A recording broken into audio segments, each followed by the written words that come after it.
Sir, here I come. Fuck. He's alive.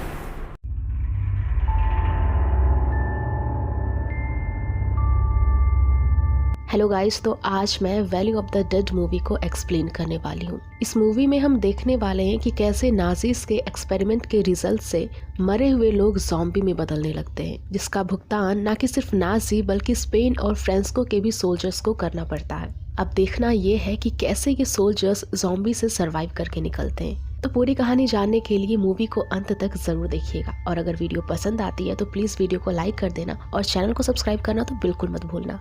कहानी की शुरुआत एक चर्च को दिखाने से होती है, जहाँ पर एक इवेंट ऑर्गेनाइज किया गया था, जहाँ पर बहुत सारे लोग प्रेजेंट थे और एक फैमिली फोटोशूट भी चल रहा था। तभी वहाँ पर एंट्री होती है जर्मन ट्रूप्स की। एक बच्चा उसे पानी ऑफर करता है। कैप्टन जैसे ही वो पानी को पीता है, पानी उसके गले में अटक जाती है, जिससे कि वो खांसने लगता है, और उसे देखकर वहाँ मौजूद सारे लोग हंसने लगते हैं। लेकिन ये बात कैप्टन को बिल्कुल भी पसंद नहीं आती।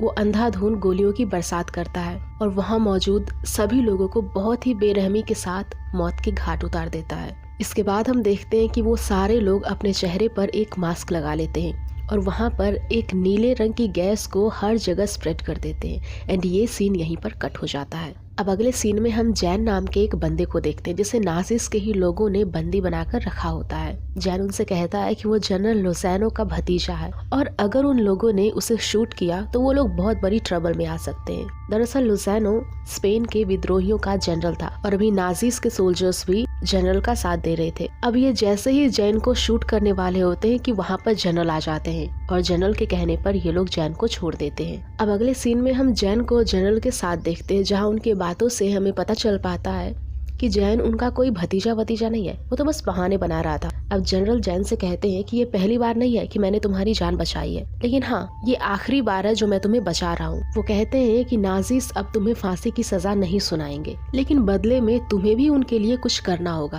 जैन के पूछने पर वो उसके हाथ में एक एनवेलप दे देते हैं और कहते हैं कि बदले में ये लिफाफा तुम्हें कर्नल एलार्कस तक पहुँचाना होगा। अब वहाँ तक पहुँचने का रास्ता बहुत ही मुश्किल था और शायद ही वो लोग वहाँ से जिंदा लौटकर आ भी पाएंगे। जैन ऐसा करना तो नहीं चाहता था, लेकिन उसे अपने जान की कीमत अपनी जान की बाजी लगाकर देनी ही होगी। यहाँ पर हमें जैन के बारे में और भी बातें पता चलती है कि वो प्रोफेशन से एक लॉयर है, लेकिन वो कैप्टन का टाइटल भी होल्ड करता है और उसके पापा मर चुके हैं, लेकिन उसका भाई अभी भी जिंदा है। अब उसके बाद वो जनरल से कहता है कि उसे ड्राइव करनी नहीं आती है, तो वो वहाँ तक कैसे जाएगा। अब जनरल डिक्रूज नाम के एक बंदे को उसके साथ लगा देते हैं, जिससे कि बहुत अच्छी ड्राइव करनी आती थी। अब यहाँ पर हम डिक्रूज के बारे में भी जान पाते हैं। डिक्रूज भी एक सोल्जर ही था, जो कि वॉर के समय डर के मारे वहाँ से भाग गया था और इसी वजह से ये लोग इसे बंदी बनाकर रखे होते हैं। अब ये लोग अपनी जर्नी स्टार्ट करते हैं। ये रास्ता इतना खतरनाक होता है कि यहाँ से जिंदा लौटने का सवाल ही पैदा नहीं होता। डिक्रूज बहुत ही डरा होता है। वो बहुत ही स्लो गाड़ी चला रहा था ताकि वो ज्यादा देर तक जिंदा बच सके। तभी हम देखते हैं कि थोड़ी दूर चलने के बाद रास्ते में उसे एक जर्मन ट्रूप रोक लेते हैं, लेकिन किसी तरह से जैन उनको संभाल लेता और वहाँ से आगे बढ़ता है। लेकिन अभी तो बस शुरुआत ही थी, ऐसे ही और भी कई हडल्स उनके रास्ते में आने वाले थे। अब जैसे ही वो लोग आगे बढ़ते हैं, जैन को एक हेलीकॉप्टर दिखती है जिसमें बहुत सारे सोल्जर्स घायल होकर नीचे गिर रहे होते हैं। अब जैन उनकी हेल्प करने के लिए वहाँ पर जाता है। डिक्रूज बहुत ही डरा था, वो उसे रोकने की कोशिश करता है, लेकिन जैन उसकी बात नहीं सुनता। अब जब वो लोग जंगल के अंदर जाते हैं,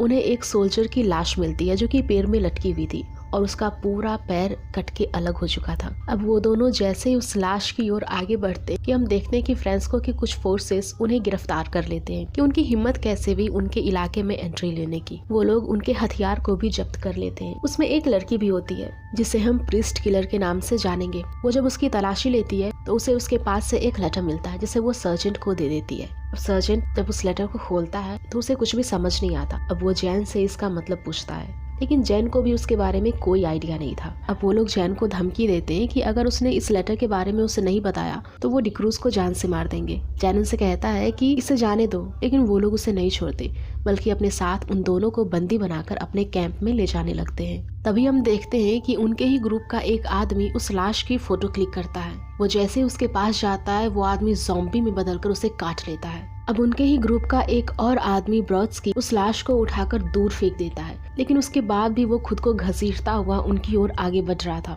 अब वो लोग बहुत सारी गोलियां चलाते हैं और उसे मार डालते हैं। इधर हम देखते हैं कि जिस आदमी को उस ज़ॉम्बी ने काटा था वो भी अब तक ज़ॉम्बी में बदल चुका होता है और वो ब्रॉड्स्की के ऊपर हमला कर देता है। अब ये लोग उसे भी शूट करके मार देते हैं क्योंकि उसे सफर करता हुआ नहीं देख सकते थे। अब वो लोग जब अपने कैंप तक पहुंचते हैं तो उन्हें हर जगह सिर्फ लाश ही नजर आती है। ब्रॉड्स्की को वहाँ पर वही नीले रंग की गैस नजर आती है जिसे हमने मूवी के स्टार्टिंग में देखा था। सर्जेंट को जैन के ऊपर शक होता है कि शायद ये सब इसी का किया धरा है, लेकिन जैन को भी इसके बारे में कोई आइडिया नहीं था कि ये सब कैसे हुआ। कि तभी हम देखते हैं कि वो सारे मरे हुए लोग जागने लगते हैं। वो सभी ज़ॉम्बी में बदल चुके थे। वो सभी मिलकर इनकी ओर अटैक करने के लिए आगे बढ़ने लगते हैं। ये सभी उनके ऊपर गोलियां बरसाने लगते हैं, लेकिन गोलियों का तो उनके ऊपर कोई असर ही नहीं हो रहा था। तभी प्रीस्ट किलर को पता चलता है कि ये लोग हेडशॉट से मर सकते हैं। फिर ये सभी लोग उनके सर के ऊपर गोलियां मारते हैं और सारे ज़ॉम्बी मरने लगते हैं। लेकिन वहाँ पर ज़ॉम्बी की तादाद बहुत ही बड़ी थी और गोलियां उनके सामने कम पड़ रहा था। अब ये लोग वहाँ से अपनी जान बचाते हुए नदी के उस पार जाने लगते हैं, लेकिन अफसोस नदी के दूसरे साइड तो ज़ॉम्बी की संख्या और भी ज्यादा होती है और वहीं पर उनसे फाइट करते समय उनका एक कॉमरेड ब्रॉड्स्की को भी एक ज़ॉम्बी काट लेता है और वो भी ज़ॉम्बी में बदल जाता है। अब ये लोग किसी तरह से वहाँ से बचकर भागते हैं। तभी उन्हें एक छुपने की छोटी सी जगह मिलती है। वो लोग जैसे ही उसके अंदर जाते हैं, लेफ्टिनेंट जनरल के कुछ आदमी उन्हें बंदी बना लेते हैं। जैन उन्हें समझाने की काफी कोशिश करता है कि अगर वो लोग आपस में लड़े तो इससे कोई भी फायदा नहीं होने वाला है। अगर उन दोनों में से कोई एक जीत भी जाता है तो बाहर खड़े ज़ॉम्बी उसे मार डालेंगे, लेकिन वो लोग यहाँ से सरवाइव करके निकल सकते हैं अगर वो लोग एक दूसरे का साथ देंगे, ना कि एक दूसरे से अगेंस्ट होकर। और फाइनली ये लोग डिसाइड करते हैं कि ये साथ मिलकर ज़ॉम्बी को एनकाउंटर करेंगे। अब इधर हम जैन को देख जो उस पेपर की मदद से अपने सिगरेट को जला रहा होता है कि तभी उसे रियलाइज होता है कि इस पेपर के अंदर एक हिडन मैसेज है। उस पेपर के अंदर एक मैप बना हुआ था और उसमें एक एरिया को क्रॉस भी किया गया था। इधर हम देखते हैं कि बाहर खड़ा गार्ड नोटिस करता है कि एक ज़ॉम्बी उनकी घर की ओर बढ़ता जा रहा है, तो वो उसे शूट कर देता है और उस गन की आवाज से बहुत सारे ज़ॉम्बी उसकी तरफ बढ़ने लगते हैं। पहले तो ये लोग उस ज़ॉम्बी के साथ फाइट करते हैं, लेकिन उसके बाद वो उस घर में ही आग लगा देते हैं एंड लकीली ये लोग वहाँ से बच के निकल जाते हैं। अब थोड़ी दूर आगे बढ़ने के बाद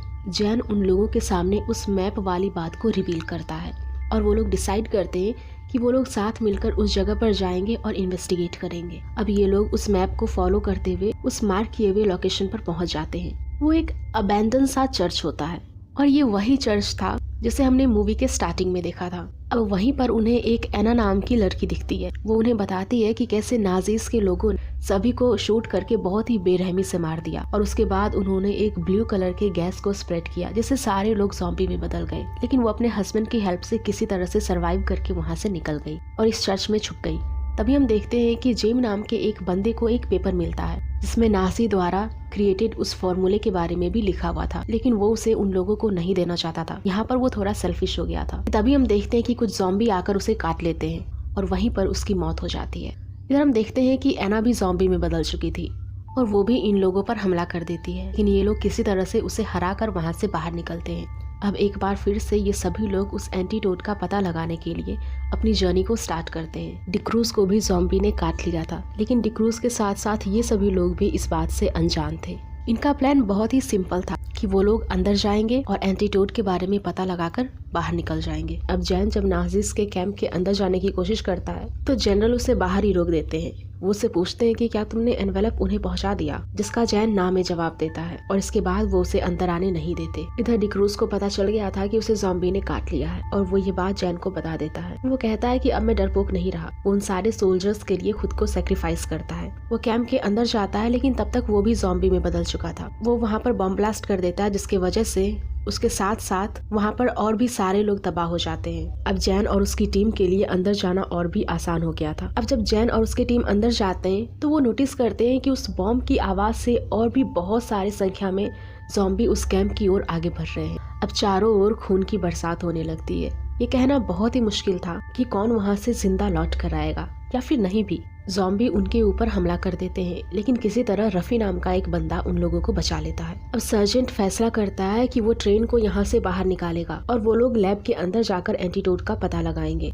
अब जैन और प्रीस्ट किलर दोनों लैब के अंदर जाते हैं, जहाँ पर उन्हें नाजीज का कैप्टन मिलता है। हम देखते हैं कि वो भी अपने अंदर उस ब्लू गैस इंजेक्ट कर लेता है, क्योंकि वो भी अमर होना चाहता था। वो बताता है कि इस वायरस का कोई एंटीडोट नहीं है और उसने ही इसे बनाया था। अब इसके बाद वो भी ज़ॉम्बी में बदलने लगता है।